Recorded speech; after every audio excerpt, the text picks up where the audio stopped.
Hi, Benjamin Cotter here, helping making your rental investment successful. Today we're going to talk about the top 4 renovations for the greatest return on your investment. We've done a lot of these. We've done a lot of home improvements or rehabs. We have actually helped the investors buy or sell 15,000 homes just in Arizona alone in the past 7 years. Also in our other areas and markets, we've done this as well. We've kind of learned this data, gathered together, and hopefully for your benefit. Leased over 10,000 homes, so we know exactly what the tenants want, and we kind of find the greatest return. Big thing that we always run into is the kitchen. Kitchen is the focal point of any kind of home, whether it's for a rental investment, for leasing, or if you're looking up to fix and flip. Kitchen always the focal point. We don't like the huge remodels of the kitchen. That's great if you can get your return on that, but sometimes you don't get a maximum return. So we look for the small things. Big thing that you can do is paint the cabinets to update them. Simple paint, probably replace the hardware on them as well.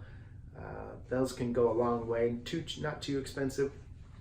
Also add crown molding to the top. A good thing if the home's a little bit nicer, can do those and actually add value to your house.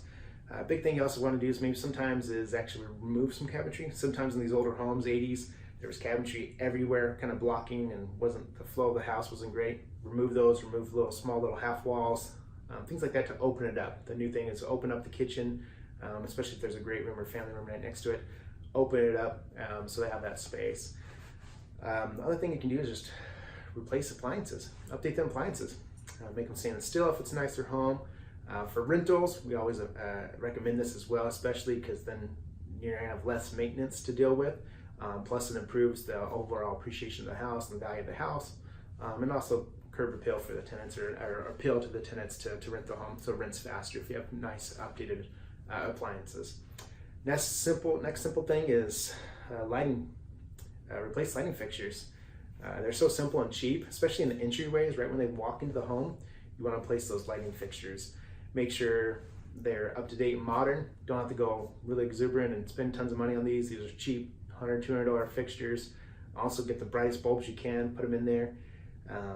We also want to make this bright as possible, so bulbs is a good one. Open up the windows if you can, if there's anything blocking it, or too big of blinds on there or curtains, open it up more.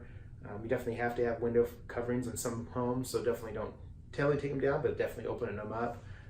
But those are always good if it's the hotter climates, Arizona, Nevada, Texas, or even Georgia when it gets humid. Have ceiling fans. It's kind of come the standard now. Most of these houses have ceiling fans in the bedrooms or the common areas as well. Pretty cheap still, very comparable to light fixtures, so $100, $200. We don't go anything fancy.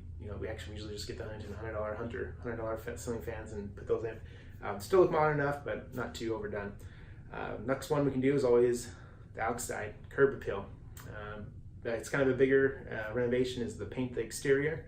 That adds a lot, especially if you do the pop outs around the windows, two-tone that. Really makes those pop out, or around the garage, have little pop outs. That adds a lot. If you don't want to go full board on that, maybe paint the garage door. That's usually the first thing that people see is the garage door. So it's kind of have a curb appeal. It's kind of the focal point for the curb appeal.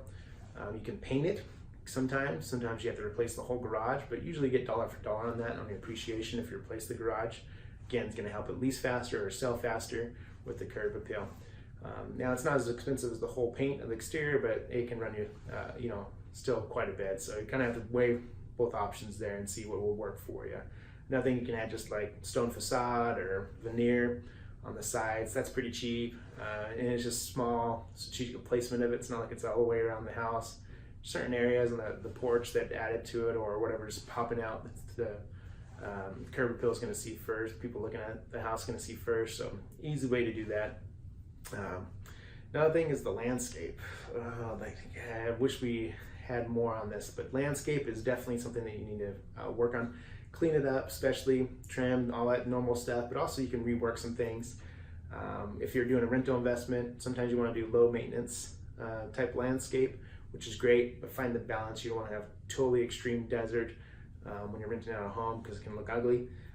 You still want to have that curb appeal and make sure it feels good for the tenant, but you can definitely do some things, small things here, replace some bushes here and there to make it good.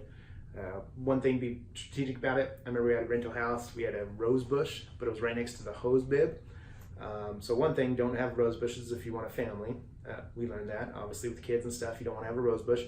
but also because there's thorns, but also it's right next to the hose bib, and those thorns would destroy the hose. I remember the tenants were replacing the hose once every 2 months, and so eventually we just took the rose bush off.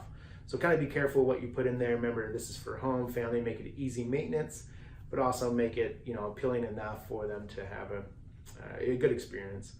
So again, all those tips, small little tips. We don't want huge renovations. We're going for rental investments. We're trying to stay within our budget and be budget conscious, but there's some great things you can do.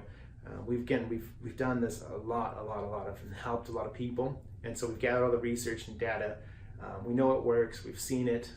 We can definitely help you out if you have any questions about it, how to actually go about it. We have great vendors. We have eyes on local portfolio managers that visit the properties, that understand what needs to be done. They can look at a property, say, hey, this is what you need to do, and you get the highest rent. But also keep in mind, we want it on the return as well. And so we're not just looking at dumping tons of money into homes. You want to find that balance, but we can help you out. Contact us. We have local agents in most states and most investable areas, and we can help you find the home as well, find a rental investment as well. We have home union and partnership. We have lots of things that we can help, and then also help managing and help that whole process of rehabbing it, renovating it, and getting it on the market and leasing it up and managing it from there.